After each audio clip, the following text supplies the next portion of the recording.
Bueno, nos están faltando algunas personas, pero vamos a comenzar. Y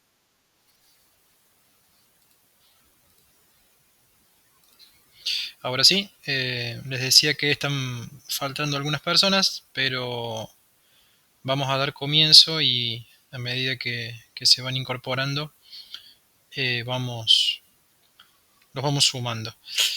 Bueno, buenas tardes a todos, buenas noches. Bienvenidos al segundo semestre de la materia de matemáticas, de estadística aplicada. Eh, Vamos a hacer un enlace, digamos, con lo que terminamos de ver el semestre pasado. Si ustedes recuerdan, estábamos aprendiendo a hacer tablas estadísticas. Habíamos visto la parte teórica de cómo se hacen las tablas con los intervalos, pero no habíamos hecho ejercitación sobre eso. De hecho, el práctico, el último práctico, que ni bien terminemos la clase virtual, le van a estar recibiendo un correo con las notas. Incluyó únicamente resolver tablas que tenían datos de variables discretas, o sea, de valores únicos. Bueno, en esta parte que sigue a continuación, lo que vamos a hacer es aprender a armar las tablas, pero ya cuando tenemos que incluir los intervalos, ¿sí? Nosotros habíamos visto una pequeña introducción teórica al tema antes de que cerremos el semestre pasado. Lo que vamos a hacer hoy es retomar y reforzar esa parte, y para el jueves en la clase presencial ustedes van a recibir una guía de ejercicios que no es necesario que la resuelvan para el jueves. En realidad no es necesario que la presenten para el jueves. Si quieren ir haciendo algo, no hay ningún problema. Si quieren ir pispeando un poco, pero la idea es que el mismo jueves en presencial ustedes puedan trabajar con esa guía de ejercicio.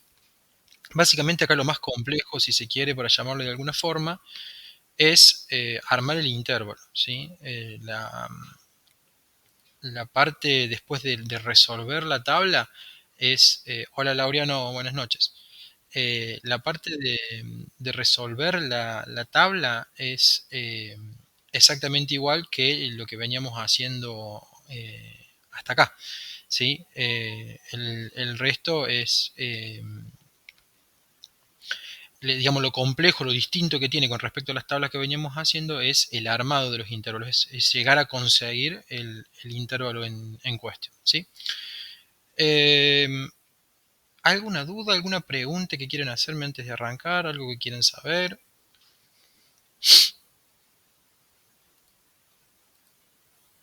Nada, todo claro. Bueno, la pantalla la están viendo, ¿no? La presentación. Bien, entonces, nosotros hasta acá aprendimos a armar tablas con lo que denominamos variable discreta. Recordamos que variable discreta, aquella que no podíamos fraccionar, normalmente son pocos valores con los que contamos. Y ahora lo que vamos a hacer es dar el saltito a las variables continuas. ¿Por qué tomamos como continua? Justamente porque vamos a encontrar un gran número de datos que son todos distintos entre sí. Entonces no nos serviría de nada armar una tabla con variable discreta, porque sería totalmente al vicio lo que nos mostraría, ¿sí? Por la cantidad de datos que tiene y porque ninguno se repite. Entonces, cuando tenemos esa gran cantidad de datos distintos, lo que intentamos hacer es agruparlos en intervalos, ¿sí? Entonces, la teoría a nosotros nos dice que cuando el número de observaciones es grande y el número de posibles clases es tan grande como el total de observaciones, el recorrido de las variables ya no puede ser descrito por unas pocas categorías distintas de medida, que le llamamos variables discretas, sino por el contrario es necesario representarlas a través de agrupaciones de datos recibiendo el nombre de clases, ¿sí? Clases, intervalos, para nosotros va a terminar siendo lo mismo, ¿sí? Entonces, el intervalo de clase, ¿sí? Los valores van a aparecer de la variable separados en intervalos. De esta manera lo que vamos a hacer es condensarlos, agruparlos, simplificarlos, y habíamos dicho que los intervalos los íbamos a simbolizar con un valor anterior y un valor posterior. Eso quiere decir ij-1 guión ij. Un valor más chico, un valor más grande, es decir, el intervalo inferior, el límite inferior del intervalo, ¿sí? Es el j-1, y el superior del intervalo es el j, ¿sí? Cada intervalo va a tener una amplitud. Yo les había comentado en la exposición pasada que los intervalos a veces, en algunos cálculos estadísticos un poquito más complejos, suelen o pueden, no suelen, pueden tener amplitud distinta de un intervalo a otro. Bueno, no va a ser el caso de los ejemplos y de los ejercicios que hagamos nosotros en esta parte del curso, ¿sí? Los intervalos van a tener todos la misma amplitud. Nosotros la amplitud la vamos a denominar con la letra C o CJ indistinto, ¿sí? Y una forma fácil de calcularla va a ser la diferencia, ¿sí? Entre los valores extremos del intervalo. Su tamaño va a depender del problema analizado y la necesidad de condensar más o menos los datos, ¿sí? Si nosotros tenemos una amplitud más grande, ¿sí? Vamos a tener menos intervalos y va a haber muchos datos adentro de cada intervalo. Si tenemos una amplitud más chiquita, ¿sí? Vamos a tener más intervalos, ¿sí? Y los datos van a estar un poquito más separados. Como dice la parte teórica, cuando menor sea la amplitud, mayor será la cantidad de intervalos y mayor será la precisión en los resultados. Se obtiene de la siguiente manera, que es el valor superior del intervalo menos el inferior del intervalo. ¿A qué denominábamos marca de clase? Tuvimos un ejemplo en el práctico que hicieron, no porque lo hayan tenido que calcular, sino porque ustedes saben que el valor de la marca de clase es el valor exactamente en el medio del intervalo, ¿sí? Se obtiene muy fácil, se suma el límite superior con el límite inferior y se divide por 2, ¿sí?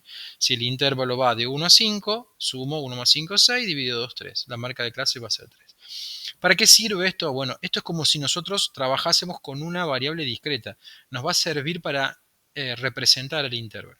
Y ya vamos a ver en el tema que sigue a continuación, cuando empecemos a calcular moda, mediana, media y demás, con respecto a las tablas, ¿sí? La marca de clase la vamos a utilizar muchísimo, nos va a servir mucho para calcular ese tipo de parámetros. El otro concepto que tenemos que tener claro, todo lo que venimos viendo hasta acá, estos conceptos que venimos estudiando, nos van a servir después para calcular los intervalos, ¿sí? Porque cada uno de ellos lo usamos de diferente manera. El recorrido de la serie, ¿sí? Va a ser la diferencia, pero entre el valor más grande y el valor más chico del intervalo. Perdón, de todos los datos, no del intervalo, ¿sí?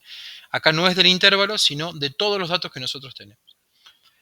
Cuando nosotros construimos los intervalos de clase, lo que vamos a hacer es ampliar el recorrido. Ya lo vamos a ver en el ejemplo para que esto quede más claro.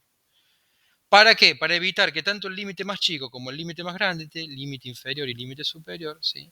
Coincidan con los extremos que adopte la variable. Y por convención vamos a decir lo siguiente. Cuando una variable coincide con un límite, ¿sí? O con un extremo superior de un intervalo, vamos a hacer que pase al intervalo siguiente. ¿Sí? Ya lo habíamos visto esto con un ejemplo.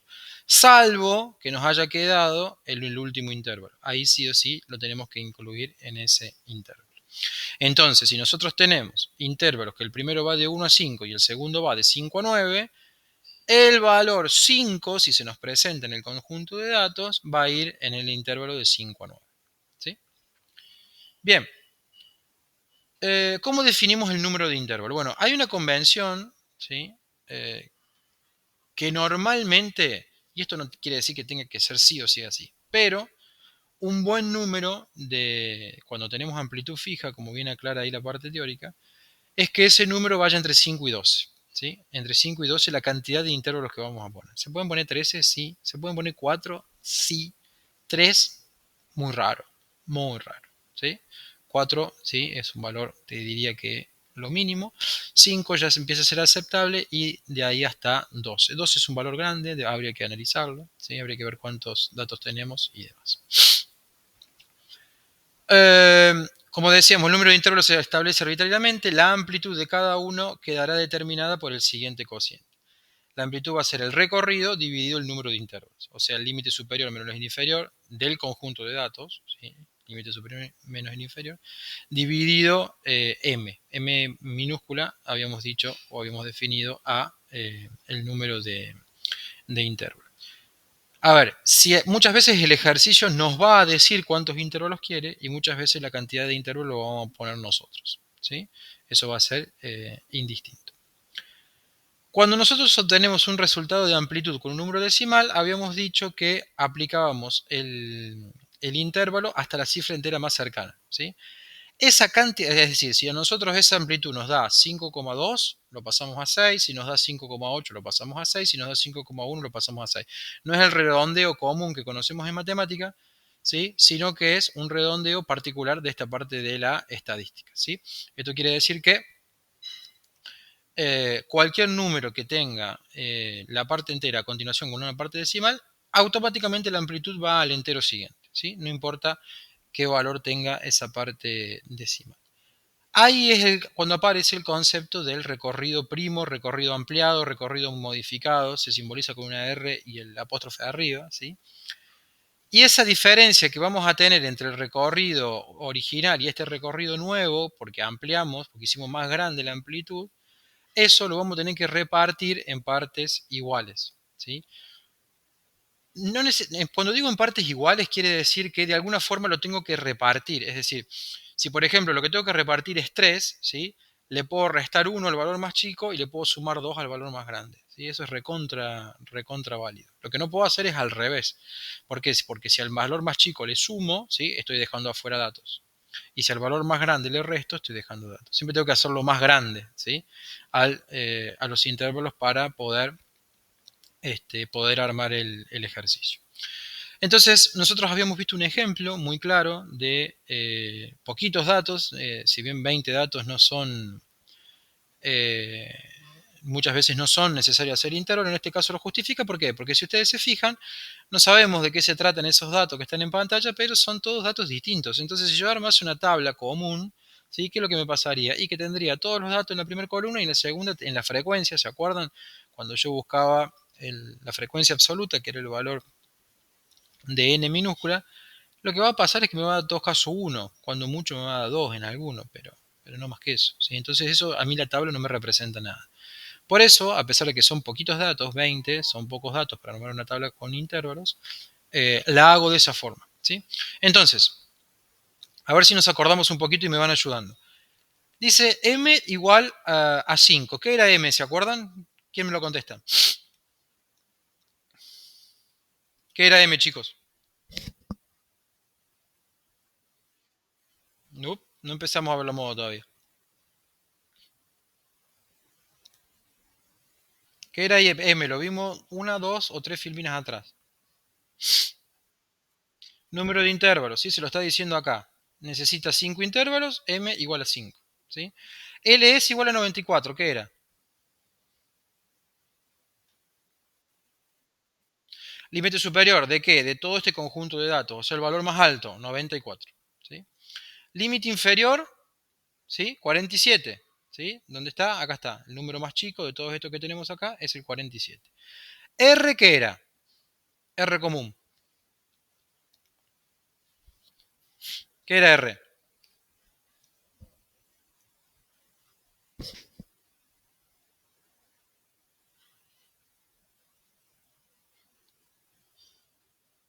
Chicos, ¿qué era R? ¿Se acuerdan? Perdón. Recorrido. ¿Recorrido de qué? De toda la serie de datos, ¿sí? Era el valor más grande, ¿sí? Menos el valor más chico, lo que habíamos sacado anteriormente. 94 menos 47, 47. Ese es el recorrido. La amplitud, que habíamos dicho que se simbolizaba con la letra C, habíamos dicho que era el recorrido original, o sea, los 47, dividido la cantidad de intervalos, que es m. 47 sobre 5 me da 9,4. ¿Qué habíamos dicho con esto? Que por más que sea un número decimal cualquiera, sí o sí lo paso al entero siguiente. Por lo tanto, la amplitud que van a tener los intervalos que yo voy a armar va a ser de 10, ¿sí? 9,4 lo paso a 10. Esto me daba 9,1, lo paso a 10. Me da 9,9, lo paso a 10. Me hubiese dado 8,9, lo paso a 9. ¿Se entiende? Cualquier número que me dé con decimal paso al entero que le sigue, ¿sí? Esto es una condición. Y esa es la amplitud que termina siendo del intervalo, ¿sí? La amplitud para nuestros intervalos calculada va a terminar siendo 10, ¿sí? ¿Hasta acá vamos bien? ¿Alguna duda, alguna pregunta?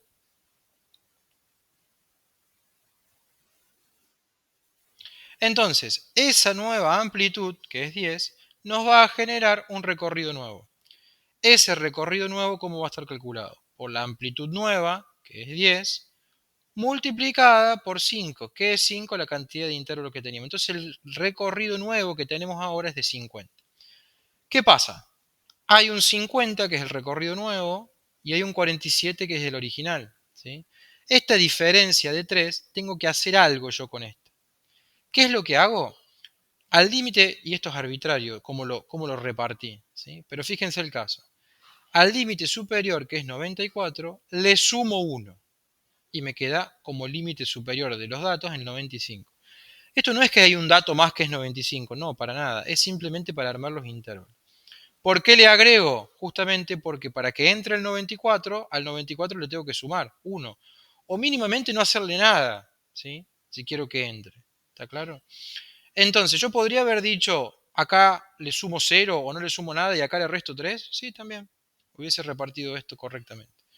Entonces, esto lo hago en forma arbitraria.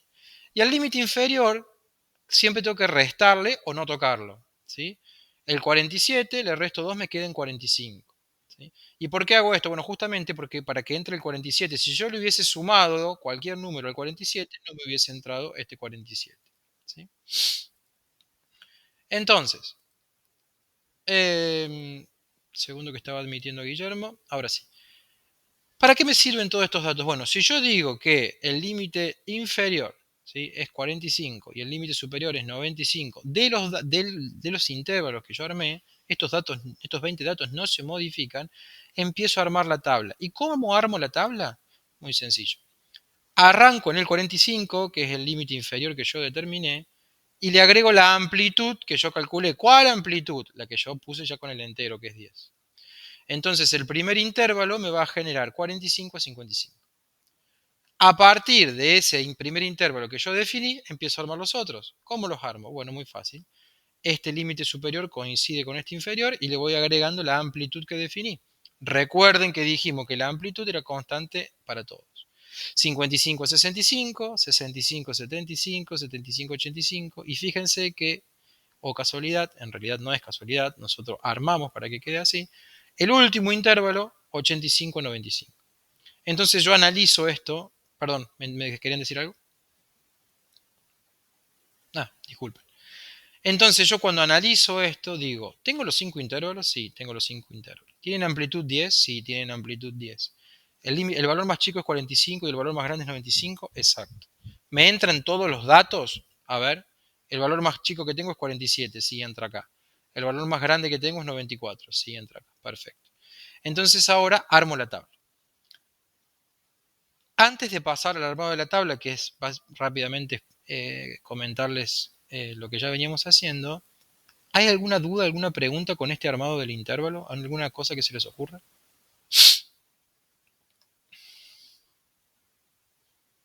¿Nadie? Bien, seguimos. La diferencia que hay entre esta tabla y las anteriores es que se agrega una columna más en el medio entre los intervalos y la frecuencia. ¿Qué era este IJ que definíamos? La denominada marca de clase, que era el valor del medio del intervalo. Si se fijan, 50, 60, 70, 80 y 90. ¿Sí? Exactamente el valor del medio. Lo que sigue a continuación es exactamente lo mismo que veníamos trabajando. Frecuencia absoluta, ¿sí? Simple. ¿Cuántos valores hay entre 45 y 55? Teniendo en cuenta que, por ejemplo, en este caso en particular, ¿por qué hay dos? Porque entra el 47 y entra el 52. Pero, profe, está el 55. ¿Qué habíamos dicho del 55? Cuando coincide con el límite superior de un intervalo, automáticamente pasa el segundo. Entonces, este 55 está contemplado dentro de estos cuatro, ¿sí? Dentro de estos cuatro que están acá. El resto es todo lo mismo, no nos ponemos a hacer este cálculo, si quieren ustedes lo comprueban. El total me tiene que dar 20, obviamente. La frecuencia relativa, ¿sí?, era dividir esto sobre esto. La acumulada, vamos sumando, y la acumulada relativa, lo mismo, pero con los decimales, ¿sí? Bien. ¿Preguntas hasta acá? ¿Alguna duda? ¿Alguna cuestión? ¿Todo claro? Bueno. La idea entonces es, ustedes van a tener una clase subida con la grabación de este video. Este documento teórico ustedes ya lo tienen y lo que va a estar agregado en esa clase va a ser una guía de ejercicios que son para resolver directamente con intervalos. ¿Sí? ¿Lo tienen que hacer para el jueves que viene? No. ¿Lo pueden hacer? ¿Lo pueden pispear? ¿Pueden ir haciendo algo? Por supuesto que sí. ¿Sí? Sería lo mejor. Que no vayan a clase el jueves que viene sin siquiera haberle pegado una miradita a esa guía de ejercicios, con la idea de que en clase nos vayamos por lo menos con 2 o 3 hechos, ¿sí? Para que ustedes se saquen las dudas y ya sí para el otro jueves podamos discutir la resolución de toda la guía de ejercicios. ¿Alguna duda, alguna pregunta? ¿Algo que quieren saber? Si no, yo por mi parte, perfecto. Yo por mi parte hasta acá llego. Les agradezco por conectarse y bueno, van a estar recibiendo tanto la clase como las notas del parcial que tomamos, de la instancia evaluativa que tomamos al cierre del semestre pasado. ¿Sí? Buen cierre de semana, que estén muy bien. Hasta luego. Chau, chau.